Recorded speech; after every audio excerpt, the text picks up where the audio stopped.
کوثر سے بہتر ہے۔ بھائی مجھے بتلاؤ، جس کو اتنی اذیتیں دی جائیں، جس کو اتنی مصیبت میں ڈال دیا جائے، جس کو بھائی گھر سے لے جائے، ننگا دھڑنگا کر کر اس کو کنویں میں ڈال دے، پھر ان کو آ کر یہ سوداگر خرید لے، غلام بنا دیا جائے، غلام بننے کے بعد اس کے اوپر مشقتوں کے بوجھ ڈال دیے جائیں، لیکن پھر بھی جیل کے اندر وہ لوگوں سے یہی کہے کہ لوگوں ایک خدا کو مانو، بات ایک خدا کو متفرق خیر من الواحد القہار۔ بتاؤ بہت سے رب بہتر ہیں کہ ایک ہے، تو لوگوں کا کانسیپٹ یہی تھا کہ یہ سورج بھی خدا ہے، یہ چاند بھی خدا ہے، یہ لوہا بھی خدا ہے، یہ پانی بھی خدا ہے، یہ مظاہر فطرت بھی خدا ہے، یہ پہاڑ بھی خدا ہے، یہ جو بھی عورت بھی خدا ہے، جو بچہ پیدا کرے اس کی شرمگاہ بھی خدا ہے، جس چیز کے اندر منفعت دیکھی اس کو خدا بنا دیا۔ اللہ نے فرمایا کوئی خدا نہیں ہے، وہی خدا ہے جو زمین و آسمان کا پیدا کرنے والا ہے۔ بس بتا بطور میں تو نہیں مات عبادت کرو اللہ کی روا کی۔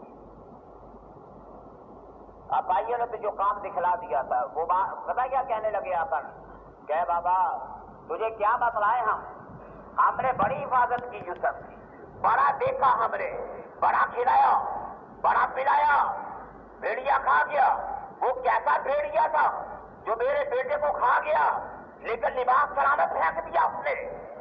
اب جب گھر گئے تو آ کر دیکھتے، کہتے کہ اگلے دن آ کر دیکھے تو صحیح بھائی یوسف کے ساتھ کیا بنا۔ تو کہتے کہ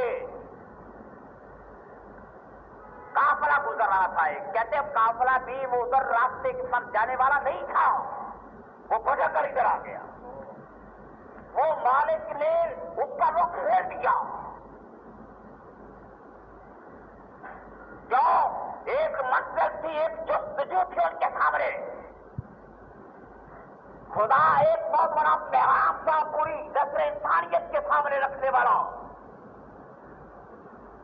کہ میں کیا ہوں، میرا بندہ کیا ہے، میں کیا ہوں۔ میرا یعقوب علیہ السلام کہتے یعقوب کا لقب ہے اسرائیل، رات کو سفر کرنے والا۔ اب بیٹا ایسا جس کو قرآن کہتا یوسف کو ایھا الصدیق، اب تیرا قصہ بے بقرار، کتنا بڑا سچا ہوگا یوسف کو ایھا الصدیق۔ قرآن کہتا ہے کہ اے یوسف تو سچا ہے۔ تو قرآن نے پورے واقعات کو اتنے ڈیٹیل سے بیان کیا۔ قرآن پاک کے اندر کوئی بھی ایسا موضوع نہیں ہے جس کو اتنا مفصل بیان کیا، لیکن یوسف علیہ السلام کے واقعے کو اس وجہ سے بیان کیا کہ اس کے اندر اتنے بڑے سبق ہے، اس کے اندر اتنا کچھ اللہ نے رکھا ہے کہ پوری کی پوری جو تمہاری سوشیالوجی ہے، پوری ریاست ہے، پوری اسٹیٹس ہے آپ کا، پوری ریاست کے اندر جو بھی معاملات ہے کہ اللہ نے سب کے سب حضرت یوسف علیہ السلام کے ساتھ وہ سارے ریلیٹ کر دیے کہ اللہ تعالیٰ نے دکھا دیا کہ اگر دنیا میں بیٹا ہے تو باپ کی محبت بیٹے کے ساتھ اتنی شدید ہے کہ باپ روٹی کھا کر بھی بھوکا ہے، باپ پانی پی کر بھی بھوکا ہے، پیاسا، جب تک کہ وہ بیٹے کے حسن کو دیکھ نہیں لیتا۔ یہ معراج ہے محبت کی، یہ بیٹے کی باپ کے ساتھ ایک معراج ہے محبت کی۔ کہ محبت کس کو کہتے ہیں؟ ساری دنیا کہتی ہے بھائی عورتوں سے محبت ہے، ساری دنیا کہتی ہے مزاج میں محبت ہے، وہ کہتے ہیں کہ بھائی عاشق مر گیا، ہیر رانجھے کے بغیر نہیں رہ سکی، لیلا مجنوں فلاں کی بات فلاں۔ لیکن یہاں پہ بات اللہ تعالیٰ فرماتے ہیں کہ باپ بیٹے پر، بیٹے کے ساتھ اتنا والہانہ لگاؤ رکھتا ہے، فرمایا کہ جب تک یوسف کو دیکھ نہ لو اس وقت تک مجھے چین نہیں آتا۔ تو کیا تھا؟ بیٹے کی محبت نہیں تھی، اصل میں خدا کا برتاؤ تھا، خدا کا حق تھا کہ آپ نے خدا کو بھی اس طرح سے یاد رکھنا ہے جس طرح سے اپنی اولاد کو تم یاد رکھو گے۔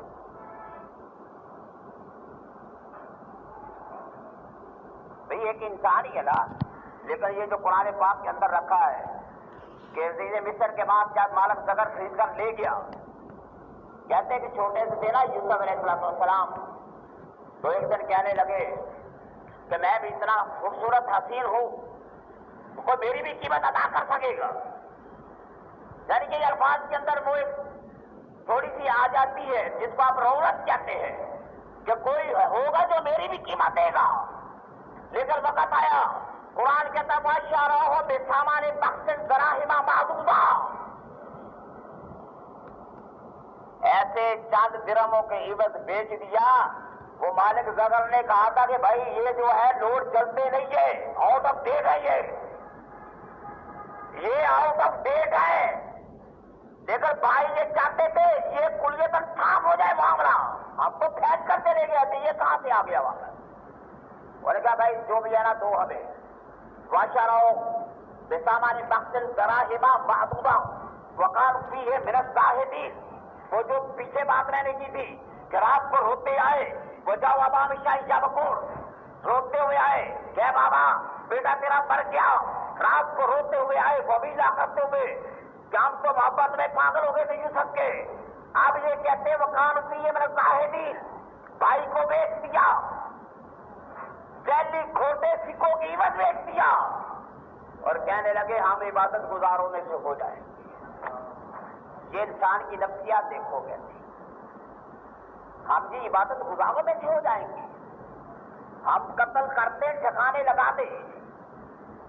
اوے آج کل تو جھوٹی محبت میں لوگ بچوں کو اگر برائی کرتے ہوئے باپ کو ماں کو بیٹی نے دیکھ لیا، یہ انسان جو ہے ان شیطان یجزغ بینہم ان شیطان کان للانسان عدوا مبینا، یہ سبھی اولاد کو قتل کرا دیتا ہے۔ یہ بے رحمانہ سلوک، یہ نفسانی محبت کہ کسی نے دیکھ لیا، آپ نے پاکستان کے اندر دیکھے سنے کہ بچیوں کے ساتھ ریپ ہوا، بچوں کے ساتھ بدفعلی کرنے کے بعد لوگ اس کا گلا کیوں دبا کے مار دیتے ہیں کہ کہانی نشر نہ ہو جائے، کہ کہانی کا پتہ نہ چل جائے۔ وقام کی مدد ہے بیچ دیا، کہتے ہیں غلام ہے ہمارا غلام۔ شمعون نے عربی زبان میں کہا تھا خبردار اگر کچھ بتلایا تمہیں کو کوئی بات تم نے نہیں کرنی۔ انہوں نے کہا بھائی میں تو ان کا بھائی ہوں، سوتیلا بھائی ہوں، مارا، انہوں نے پیٹا، اس طرح سے پھینک دیا، اللہ تعالیٰ نے یہ بنا دیا معاملہ۔ وہ کہتے لے جاؤ بات، وہ اتنا خوبصورت جب نکالا کہنے لگے یبشر ھذا غلام۔ انہوں نے کہا جب انہوں نے اندر ڈول پھینکا نکالا کہنے لگے یہ تو کوئی فرشتہ ہے، فرشتہ، یہ بشر نہیں ہے، یہ فرشتہ ہے، فرشتے کی لو ہے، یہ انسان نہیں ہے، یہ محبت ہے۔ تم کہتے ہو فرشتے نور والے ہیں بڑے خوبصورت، یہاں پر انسانوں نے انسان کو دیکھا۔ یوسف علیہ السلام کے بارے میں کہا مالک الکریم کہ یہ انسان نہیں ہے، کہ بہت بڑا عزت والا فرشتہ ہے۔ بتا مجھے فرشتے خوبصورت ہے کہ انسان خوبصورت ہے؟ انسان خوبصورت ہے تو میں نے فرشتوں کو بنا دیا۔ ان هذا مالک الکریم وشر بثمن بخس دراہم معدودہ وقال فیہ من الزاہدین، کہ ہم اس کے بعد زاہد بن جائیں گے۔ زاہد ایک کہانی چل رہی ہے حسد کی، اناج کی، بغض کی، انسان کے اندر جو اللہ تعالیٰ نے یہ مادے بھرے ہوئے، اسی لیے تو فرمایا کہ لوگوں اللہ سے کہو دعا مانگو، کیا بغض سے ہمیں بچا، حسد سے بچا، اناج سے بچا، عداوت سے بچا، اے اللہ بدگمانی سے بچا، اقسم الحدیث، بدگمانی سے بچ کہ یہ سب سے بڑا گناہ ہے۔ حسد سے بچ، یہ حسد تھا جس نے بھائیوں سے جدا کر دیا کہ باپ ہمیں تو پوچھتا ہی نہیں ہے، سارا زور یوسف پہ چلاتا ہے۔ تو انہوں نے کیا کیا اللہم مالک الملک تؤتی الملک من تشاء وتنزع الملک ممن تشاء، یہ تو باپ کی نظر سے دور کرنا چاہتے ہیں، اور اللہ کہتا ہے تم باپ کی نظر سے دور کرنا چاہتے ہو، میں اسے مصر کے ملک کا بادشاہ بنانا چاہتا ہوں. تو یہ پروسیس ہونا تھا نا سارا، یہ سارا کچھ ہونا تھا. لے گیا گھر اس کو. یہ پیچھے لکھا ہوا ہے کہ بجا سیارہ تل واردہ فاصلہ طلبہ، انہوں نے ڈور ڈالا، گزرا بجا سیارہ تل، قافلہ گزر رہا تھا، ادھر جھک مڑ گیا اور کیا کرنے لگے، کہا یا بشرا ہاذا غلام بسر روبیدہ بولتا علی میں یا معلوم، تھوڑے سے درہم میں بیچ دیا. پھر عزیز مصر لے کر گھر گیا مالک زغر، اور جب خریدا گیا، آپ کو پتا نہیں ہے یوسف علیہ السلام نے کہا تھا بھائیوں نے تو بیچ دیا، کھوٹے سکوں کی عوض ہو سکتا ہے وہ 25 درہم میں بیچا ہے، اب کوئی قیمت میری منڈی میں 50 درہم لگ جائے گی. اب آج بھی ایسی کی، اللہ نے فرمایا اے یوسف تیری میں قیمت لگاؤں گا، پوری کائنات آج دیکھے گی تجھ پر. 1000 گھوڑے عربی، 1000 اونٹ، 1000 تولے سونا، 1000 تولے چاندی، اتنی کنیزیں، اتنی باندیاں، اتنی لوڈیاں، سب کی سب لے کر آؤ. اور عزیز مصر نے ڈبل خرچہ دیا، ڈبل. صرف ایک نہیں خرچہ دیا، ڈبل خرچہ دے کر عزیز مصر اس کو کہتے ہیں جو کہ مصر کا والی جس کو آپ کہتے ہیں، مصر کا عزیز مصر صرف مصر کا پوری سلطنت کا جو بادشاہ اس کو نہیں کہتے. عزیز مصر صرف وہی ہے جو صرف مصر کا جو گورنر ہے اس کو عزیز مصر کہتے ہیں. اچھا کیا ہوا پھر؟ اس نے کہا زلیخا سے کہ اس کو رکھو تاکہ ہماری اولاد نہیں ہے اور ہم اسے اولاد بنا کے رکھیں گے. ٹھیک ہے نا، ہم اسے اولاد بنا کے رکھیں گے، ہمیں کام دے گا، ہماری اولاد نہیں ہے. اسائیں یلفانا لتا خیزا پالا تھا وقداری کا مکنا یوسف فی الارض. اللہ فرماتے کہ اس طرح سے میرے سرزمین نے مصر میں یوسف کو بنا دی. اور من تعبیل الاحادیث، تعبیل الاحادیث کا مطلب یہ ہے کہ خبروں کا انجام کیا ہے، خبروں کا انجام یہ علم میں نے سکھلا دیا، خوابوں کی تعبیر کا علم سکھا دیا. لیکن بھائی میرے بھائیوں، یہ ساری آزمائش کی کڑیاں پڑی، ایسی آزمائش کی کڑیاں آئی. بچہ خوبصورت ہے، 7 سال کا، 7 سال گزرے، کھانا پکانا اٹھنا بیٹھنا بی بی زلیخا کا ایک ایسا حسن کا جلوہ تھا، وہ متاثر کن لمحات سے، وہ شدید عالم تھا جس کو قرآن کہتا ہے قد شغفہا حبا. یہ بڑے سخت لفظ ہے، قد شغفہا حبا، کہ اس کی محبت میں غرق ہو گئی، مستغرق ہو گئی. وہ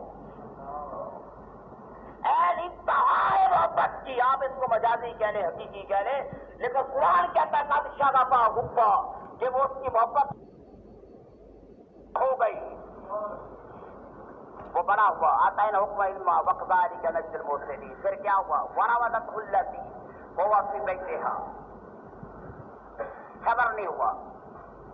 وہ عورت جو ہے، بھئی یہ قرآن کا مضمون ہے نا، اس کو چھپانا بھی نہیں چاہیے، اس کو ڈیٹیل سے بتاؤ جو قرآن کہتا ہے، تاکہ پتا چلے کہ بندہ جو ہے، بندہ مرکز مذکر ہے مؤنث ہے، اصل میں وہ سینسٹیوٹی اس کی کیا ہے، اس کی حساسیت کیا ہے، مرد کس طرح سے سوچتا ہے اور عورت کا ذہن کیا ہے. سارے الزامات اگر مرد میں آئیں گے، لیکن یہ قرآن کا باب یہ چیپٹر ہے، یہ سارے کا سارا بیان عورت کے ذکر کو کر رہا ہے.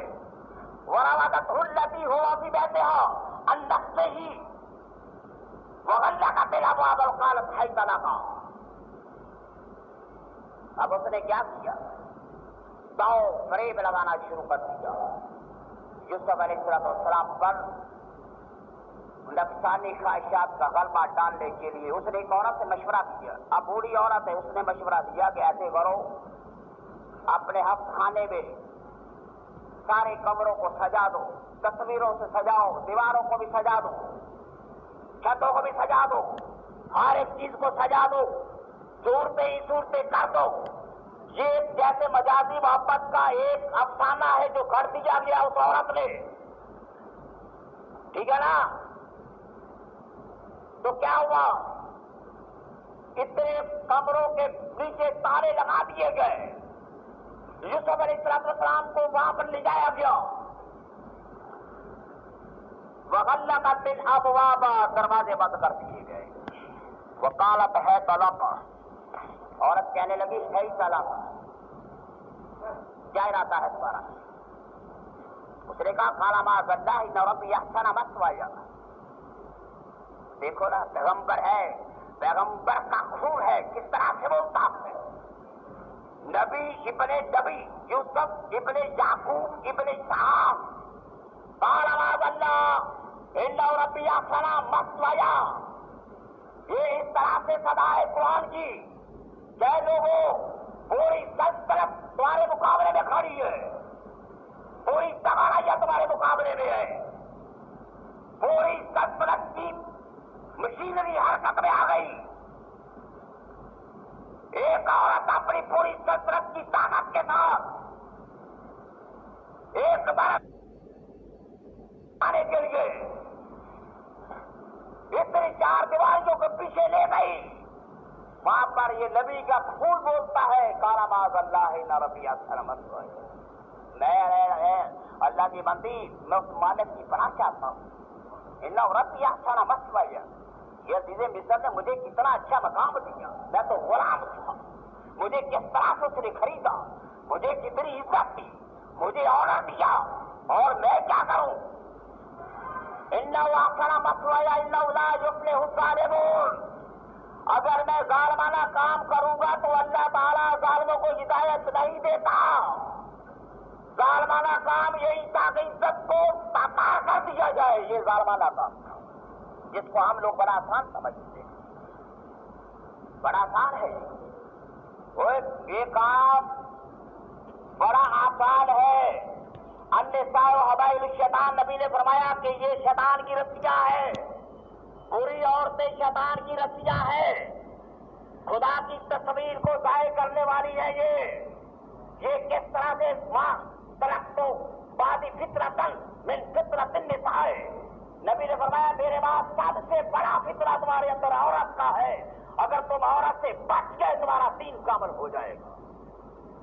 لیکن ادھر پیغمبر کیا درس دیتا ہے کہ اگر سارا کچھ بھی الگ ہو جائے تم ایسے مقام پر بھی آ جاؤ تو یہی کہو معاذ اللہ اعوذ باللہ من الشیطان الرجیم بسم اللہ الرحمن الرحیم، کتنا اچھا مقام دیا، لیکن قرآن آگے بھی کہتا ہے لقد حمت بہ وہم بها لولا برہان ربہ کذالک لنصرف عنہ السوء والفحشاء انہ من عبادنا المخلصین۔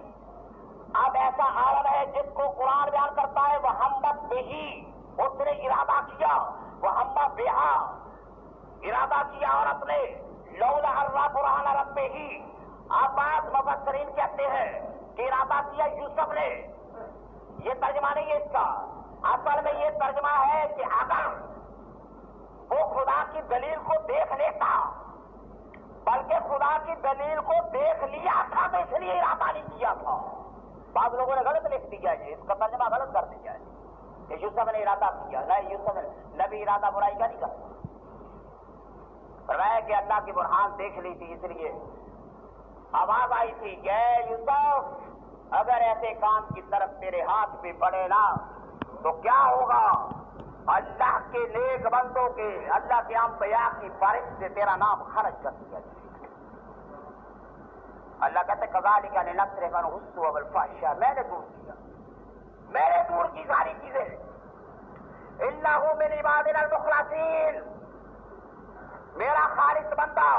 لیکن پیغمبر پھر بھی کہتے ہیں ما بر نفسی ان النفس لامارۃ بالسوء الا ما رحم ربی، اے لوگوں میرا نفس پھر بھی بری نہیں ہے، ہو سکتا ہے کہ لوگوں کو پتہ نہ چلا ہو، میرے رب کو پتا ہو کہ میرے دل کے اندر برائی کا قصد آیا ہو، تھوڑا تھوڑا سا تنزیلی طور پر چھوٹا سا بھی، میں پھر بھی اپنے نفس کی نا پاکیزگی بیان نہیں کرتا، میں نہیں کہتا میرا نفس بری ہے، یہ میرا مالک ہے جس نے مجھے عورت کے مکر سے بچا دیا۔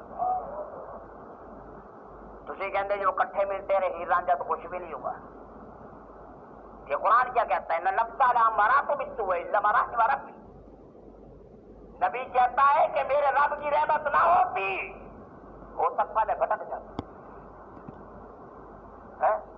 تو پھر جب خدا کہتا ہے بچہ جوان ہو جائے 8-6 سال کا ماں کے ساتھ اس کو مت چھڑا، بچی 6-7 سال کی ہو جائے اب اس کو گلے مت مل. یہ تربیت کی ہے تمہاری تاکہ نسلیں خراب نہ ہو جائے، تمہارا نسل خراب نہ ہو جائے. یہ کیوں پردوں کی پابندی لگائی کہ کم از کم تمہاری اولاد چلو دیر نہ روی وہ ہو جائے گی لیکن خالق تو پیدا ہونا، نسل تو خراب نہ ہو جائے. اسی لیے پردے لگائے گا. یہ جاہلیت کا دور ہے نا، وہاں پر تو پتہ نہیں ہے. 70 آدمی کہتے میرا بیٹا. حضرت علی نے فیصلہ کیا ایک دفعہ 14 بندے دعوے دار کہتے ہمارا بچہ ہے. نبی نے فرمایا اس کا فیصلہ کرو.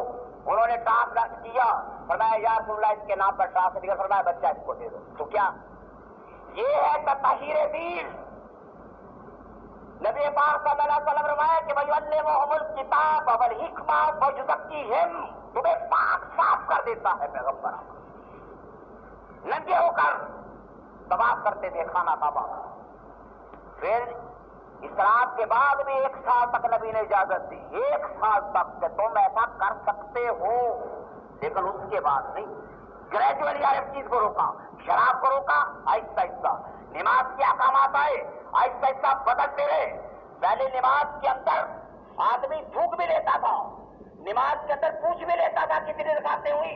اس کو گریجولی آہستہ آہستہ دین کو آہستہ آہستہ سے سٹریٹ کیا. ہم لوگ ایسے مولوی بن گئے سارے، ہم کہتے ہیں ایک ہی دفعہ سیدھا کر دو سبھی کو. او بھائی مسجد میں ایک آدمی آ گیا بوڑھا، اس کو وضو نہیں کرنا آتا، یہ طریقہ بتلاؤ. یہ مت کہو میں بڈھے والے مسجد آ بڑھیا نکل جا تو مسجد کا ٹھیکے دار کرنا ہی. بھائی جو مسجد میں آ گیا نا اللہ کے گھر کے اندر آ گیا ہے، اسے نماز پڑھنی نہیں آتی، لیکن اللہ کے گھر میں جو بھی آ جائے